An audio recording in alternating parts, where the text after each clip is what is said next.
Assalamualaikum warahmatullahi wabarakatuh. Perkenalkan, nama saya Arif Rahman Hakim, SSMA. Saya berasal dari program studi Sosiologi, Fakultas Ilmu Sosial dan Ilmu Politik, Universitas Lambung Mangkurat. Saya memiliki bidang ilmu pada ilmu sosial, terutama pada ilmu antropologi. Nah, pada kesempatan kali ini saya ingin memperkenalkan mata kuliah yang saya ampu, yakni mata kuliah pengantar antropologi. Deskripsi mata kuliah ini, pengantar antropologi merupakan mata kuliah yang mengantarkan mahasiswa untuk memahami dasar-dasar pengertian antropologi, sifat dan ruang lingkup studi ilmu antropologi, serta pengembangan dan kaitan ilmu antropologi dengan ilmu sosial yang lain. Mata kuliah ini juga membahas mengenai masalah pokok dan bidang-bidang kajian ilmu antropologi yang dilihat dari aspek kebudayaan, kepribadian, dan masyarakat, serta kegunaan ilmu antropologi pada masyarakat Indonesia. Baik, adapun materi perkuliahan dalam mata kuliah pengantar antropologi ini mencakup pertama membahas tentang sejarah perkembangan ilmu antropologi, kedua membahas tentang manusia dan kebudayaan, ketiga membahas tentang dinamika masyarakat dan kebudayaan, dan tidak lupa pula mata kuliah ini juga membahas tentang etnografi dan metode etnografi. Mata kuliah pengantar antropologi ini diajarkan pada mahasiswa semester 1 sebanyak 16 kali pertemuan.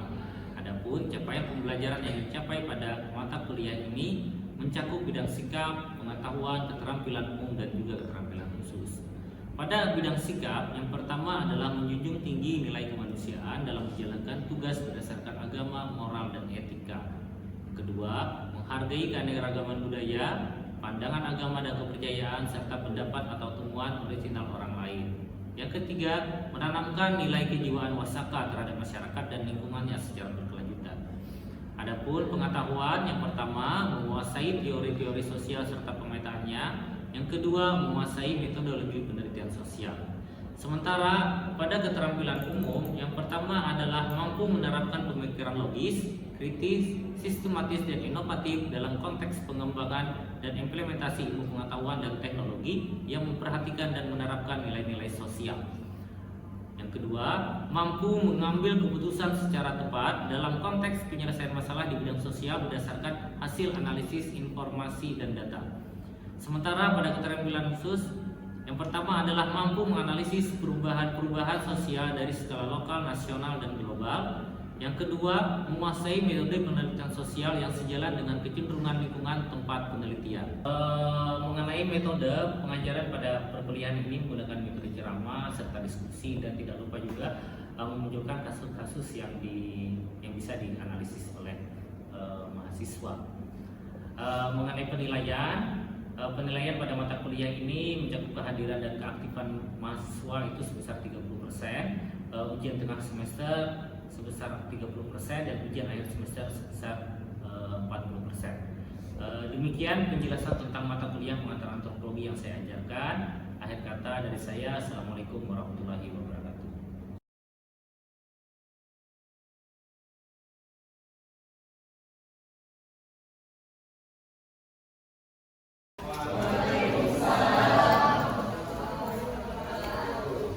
Oke, selamat siang teman-teman. Baik teman-teman, hari ini kita akan melakukan perkuliahan. Sebelum kita melakukan perkuliahan, kita berdoa dulu ya. Baik, satu orang mohon bantuannya untuk memimpin doa. Teman-teman, sebelum kita mulai mata kuliah pada hari ini, baiknya kita berdoa menurut kepada masing-masing. Berdoa dimulai. Kepada rekan yang sudah memberi doa, semoga perkuliahan kita pada siang hari ini berjalan dengan lancar. Baik, saya mau absen dulu ya sambil nyapa teman-teman. Gusti Hairida, gimana kabarnya Gusti? Baik. Putri Salsabila, Muhammad Rizwan, Nur Febriansa, Rahman. Ya. Selanjutnya kita masuk ke sesi materi. Hari ini saya akan kasih materi di mata kuliah pengantar antropologi. Ini materi yang kita sudah masuki pertemuan ke-15 ya, pertemuan ke-15, dan ini mau menjelang ujian akhir. Nah, sebelum saya menyampaikan materi kali ini, saya mau mereview materi perkuliahan minggu-minggu kemarin. Oke, masih ada yang ingat nggak kemarin kita materinya tentang apa? Dinamika perubahan budaya. Dinamika perubahan budaya. Apa aja mesti kalau dinamika tentang perubahan budaya itu berkaitan dengan apa? Ada difusi budaya, akulturasi budaya, sama asimilasi budaya. Difusi budaya, akulturasi budaya, dan asimilasi budaya. Hari ini saya akan menjelaskan tentang materi lanjutan. Kita membicarakan tentang etnografi. Ini etnografi. Baik, di awal pengantar perkuliahan antropologi saya sudah menceritakan tentang asal usul ilmu antropologi. Salah satunya berasal dari cerita sejarah etnografi. Ada yang masih ingat tidak? Etnografi itu apa namanya? Ya. Ingat saya itu kalau etnografi itu usaha pengembangan kebudayaan atau itu seperti mengembangkan aspek-aspek kebudayaan itu. Oke. Nah, etnografi itu dia bercerita tentang gambaran suku bangsa atau kebudayaan. Di pengantar sejarah berdirinya ilmu antropologi itu salah satunya berasal dari etnografi. Pada waktu itu banyak misionaris, banyak para pengembara dia berangkat menuju wilayah-wilayah Asia. Nah, setelah dia muncul, dia berangkat, dia punya catatan. Catatan itu dia disebut sebagai etnografi. Jadi catatan suku bangsa yang berada di wilayah Asia dan sebagainya. Nah, etnografi itu berasal dari dua kata. Ya, pertama ada namanya etnos, yang kedua adanya grafia.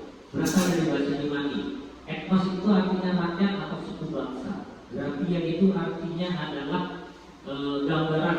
Jadi etnografi itu dia bercerita tentang gambaran, tentang lukisan, tentang penjelasan atau cerita-cerita yang berkaitan dengan suku bangsa. Itu etnografi. Dalam kajian etnografi, teman-teman menulis etnografi ada beberapa konsep penting yang teman-teman harus pelajari. Sekarang kita juga melakukan etnografi sebagai metode, ya kan? Saya kan bercerita etnografi sebagai metode. Jadi apa sih yang harus kita lakukan ketika kita mau turun ke lapangan? Nah, kita amati, kemudian yang paling penting juga dalam kegiatan kerja etnografer itu observasinya itu kan kita observasi partisipan ya. Jadi kan kita terlibat langsung. Bedanya observasi biasa dengan observasi partisipan. Kalau observasi biasa itu kalau kita melihat orang di pinggir sawah. Kalau kita mau mempelajari tentang bagaimana orang bertani, kita bisa mengobservasi pinggir sawah yang lihat bagaimana orang bertani. Kalau partisipan, kita itu turun ke lapangan ikut bertani. Oke, selanjutnya ketika di lapangan kita juga kemudian harus mengumpulkan data dengan cara dari informan ya. Informan yang baik itu adalah orang yang memahami dan menguasai kebudayaan setempat. Karena dia nanti menjadi informan kunci. Informan itu kalau kita mau mempelajari tentang orang Maratus, walaupun dia sebagai masyarakat lokal, tapi dia nggak paham tentang Maratus kan susah juga. Data yang kita cari kan nggak ketemu. Nah, ketika sudah ketemu informan, kita kemudian akan melakukan wawancara. Kan biasanya kan teman-teman ada wawancara biasa, ada wawancara tidak terstruktur ya. Nah, salah satu cara kerja etnografi dia melakukan wawancara mendalam namanya. Kerja lapangan. Nah, habis kan nih tadi mendokumentasikan datanya kita harus pencatatan lapangan. Ada namanya buku saku, diary logbook. Habis itu kita juga merekam wawancara. Dan ingat ketika melakukan wawancara, jangan pernah terlambat ketika bikin janji dengan informan. Ya. Kita bisa buat peta atau diagram, kita bikin foto, kita mengumpulkan arsip. Ini kerja di lapangan. Kemudian kita mengelola data kita. Oke, misalkan topiknya tentang apa, kita kelompokkan data yang kita temukan. Kita kode, kita klasifikasi. Oh, ini masuk data ini masuk data ini. Nah, Ini beberapa contoh saya akan kasih gambar ketika saya kerja lapangan ya. Nah, ini lagi proses ketika bikin kapur. Ya, kalau belajar kan kapurnya ada airnya, tapi kalau orang Papua bikin kapurnya itu kapur kering. Jadi kulit kerang itu disusun, dibakar, habis selesai dibakar kemudian kapurnya diambilin di sini, filternya diambilin, dimasukin air, dimasukin di sini. Itu proses. Nah, ini kerja lapangan, kita melakukan acara, ya. Kita bikin gambar tentang peta. Dan yang paling penting teman-teman ketika bekerja di lapangan, teman-teman coba untuk berkunjung mengumpulkan arsip-arsip ini penting. Melalui arsip kita bisa bercerita.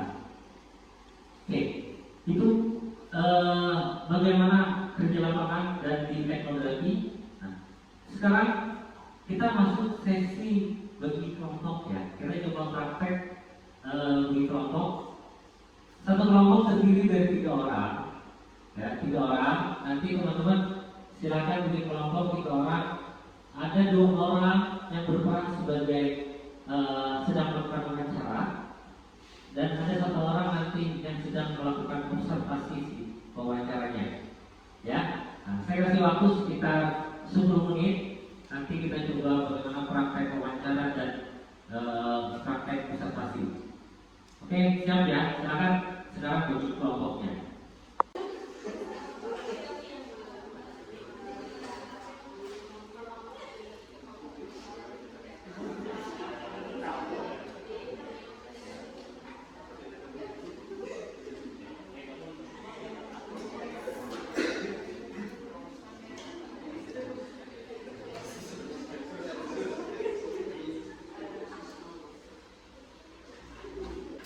Oke teman-teman, tadi setelah kita melakukan praktek ya, coba latihan wawancara dan observasi. Nah, saya mau tanya sama satu kelompok. Mana satu kelompok? Silakan. Yang maju kelompoknya apa? Ayo silakan. Coba bertiga teman-teman bertiga maju ke depan. Coba ceritakan pengalaman kalian tadi ya, seperti apa? Silakan. Apa-apa aja yang kalian tanya, terus bagaimana pengalaman melakukan observasi. Dalam bagian 3 kelompok kan dari satu kelompok itu terdiri dari 3 orang.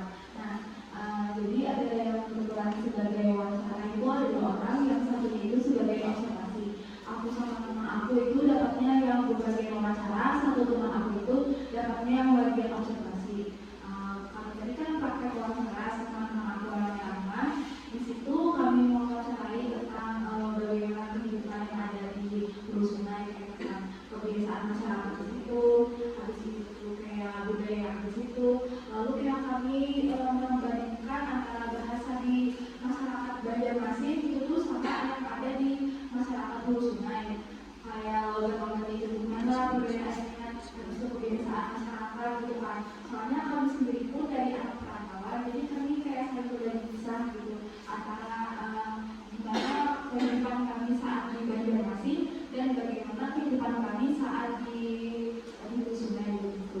Lalu ada teman saya yang bertugas mengobservasi, itu ada Amel. Bisa dijelaskan sedikit bagaimana dia mengobservasi wawancara kami berdua. Saya terima kasih Ina.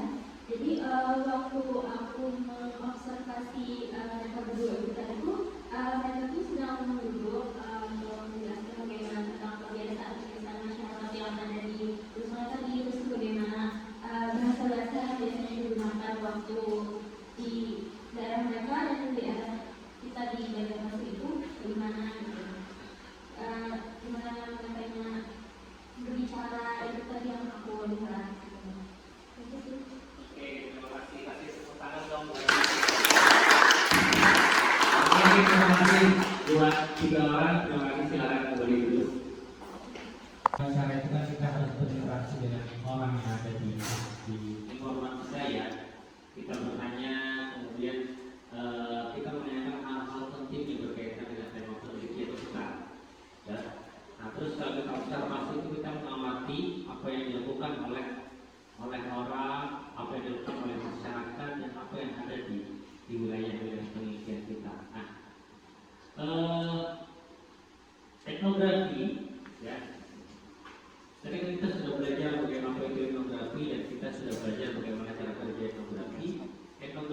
dia digunakan, dia punya tujuan utama untuk memberi gambaran tentang kehidupan sehari-hari dan serta budaya kelompok masyarakat. Dia memiliki tujuan utama adalah untuk mendapatkan pemahaman yang mendalam tentang suatu konteks sosial dan budaya. Etnografi itu dapat memberi wawasan yang bernilai tentang keberagaman budaya dan perilaku manusia. Jadi bagaimana gambaran suatu masyarakat bisa tergambar melalui etnografi. Ini ada keunggulan etnografi, dia punya keunggulan kita itu bisa memahami tentang budaya masyarakat itu secara holistik, secara mendalam. Tapi dia punya tantangan ketika mengerjakan etnografi. Tantangan yang paling besar biasanya berkaitan sama etika dan keterlibatan peneliti. Jadi etika itu, teman-teman, ketika kita mengerjakan etnografi, kita harus paham tentang etika, bagaimana berhubungan dengan masyarakat lokal. Jangan sampai kemudian teman-teman sebagai peneliti itu seenaknya aja datang ke sana. Dan yang paling penting, bagaimana teman-teman membangun hubungan emosional dengan masyarakat. Dulu saya ketika riset, saya di wilayah kampung orang itu sekitar 1 bulan. Ketika saya mau pulang, mereka kasih saya noken ya, ini namanya noken ya. Tapi dari benang rajut, terus kemudian ketika mau berpisah, saya menangis. Ya, dan orang juga menangis. Berarti setidaknya ketika kita melakukan itu ada hubungan emosional yang kuat antara kita dengan si peneliti. Ya, biasanya ketika kita mau menghasilkan etnografi, kita punya gambaran tentang lokasi, lingkungan alam dan demografi itu pertama yang kita tulis. Ya, habis itu kita juga bercerita tentang asal mula sejarah suku bangsa. Jadi kita menceritakan tentang sejarah kampung itu. Kenapa sih namanya kampungnya Banjiur? Kenapa sih dinamakan Banjarmasin? Ya, kita belajar tentang sejarah itu, kita belajar tentang bahasa, kita belajar tentang bagaimana teknologi berkembang di sana. Pakai alat apa sih orang membajak sawah? Apakah traktor atau cuma light thermal? Sistem mata pencaharian mereka seperti apa? Mata pencahariannya penting nggak? Orang di sungai mata pencahariannya nelayan sungai. Jenis ikan yang ditangkap ikan sungai. Berbeda dengan orang yang berada di pinggir laut, jenis ikan yang ditangkap tidak mungkin ada ikan perda itu di sungai, ya kan? Beda. Orang yang ada di pegunungan beda karakteristiknya dengan masyarakat yang ada di wilayah pesisir. Ya, orang di gunung kan nggak jadi nelayan. Mereka kemudian cara orang bertani di gunung itu menggunakan teknik lugal karena lahannya miring. Kalau di dataran rendah, lembab, orang pakai teknik sawah pada hujan, ya kan? Kalau di wilayah sini orang menggunakan teknik pasang surut. Nah itu awal menentukan sistem teknologi, menentukan mata pencaharian, organisasi sosial, sistem pengetahuan, kesenian, bahkan sistem religi juga berbeda-beda. Dan ini biasanya yang digunakan dalam untuk menggambarkan tulisan etnografi. Ya. Baik, itu sedikit tentang perkuliahan. Ada pertanyaan mengenai etnografi? Saya ingin bertanya. Oke, baik. Bagaimana melakukan penelitian etnografi di era sekarang? Oke, terima kasih. Ini pertanyaan yang bagus ya. Era sekarang itu kan kita era digital ya, era digital, dan kita terhubung bangsa itu sekarang terhubung itu bukan hanya di dunia nyata, tapi di dunia maya juga terhubung. Kalau dulu cerita tentang etnografi ini kan bercerita tentang dunia nyata, ya kan? Orang datang ke suatu tempat, kemudian dia mengobservasi, dia meneliti. Nah, bagaimana di era sekarang itu berkaitan dengan era digital. Jadi etnografi itu juga berkembang. Ada namanya etnografi digital, etnografi atau istilah lainnya etnografi virtual. Istilah lainnya lagi ada yang menyebutnya juga etnografi online. Ada juga yang menyebutnya etnografi. Nah, perubahannya yang jelas adalah bagaimana kita meneliti masyarakat di era digital ini. Lokasi penelitian kita kan berpindah ke dunia maya. Biasanya kalau kita menelitinya komunitas, sekarang kita meneliti komunitas-komunitas yang berada di dunia maya. Dan ini yang program biaya penelitian dan etnografi selalu berkembang dari masa ke masa. Mungkin itu ya. Oke teman-teman, sebagai penutup akhir ya, ini ada penugasan. Ini nanti teman-teman kumpulkan ketika UAS. Penugasannya kita bikin deskripsi singkat ya tentang lingkungan lokasi penelitian, menggunakan fisiknya itu seperti apa. Tadi menjadi kondisi alam dan sosial. Kita nanti juga bikin peta, teman-teman belajar bikin peta Maretan, peta kampung atau peta tempat lokasi penelitian. Teman-teman juga melakukan penulisan tentang sejarah asal mula kampung, asal mula komunitas seperti apa. Kita membicarakan tentang deskripsi kehidupan mereka secara detail, siapakah mereka, apa yang mereka akan lakukan setiap hari, bagaimana kegiatan mereka setiap hari, aktivitas mereka apa aja, ceritakan secara detail. Kalau orang pergi ke sawah itu pakai baju apa aja mereka. Kerja etnografer harus kayak gitu. Jangan kita cuma bilang mereka pergi ke sawah menggunakan baju, tapi kita bisa menceritakan bagaimana pakaian mereka pergi ke sawah. Kalau orang belajar misalkan ketika mereka naik perahu atau pergi ke sawah, mereka pakai kumur dingin, misalkan kayak gitu ya. Itu cerita tentang detail dan bagaimana kehidupan sosial budayanya. Ini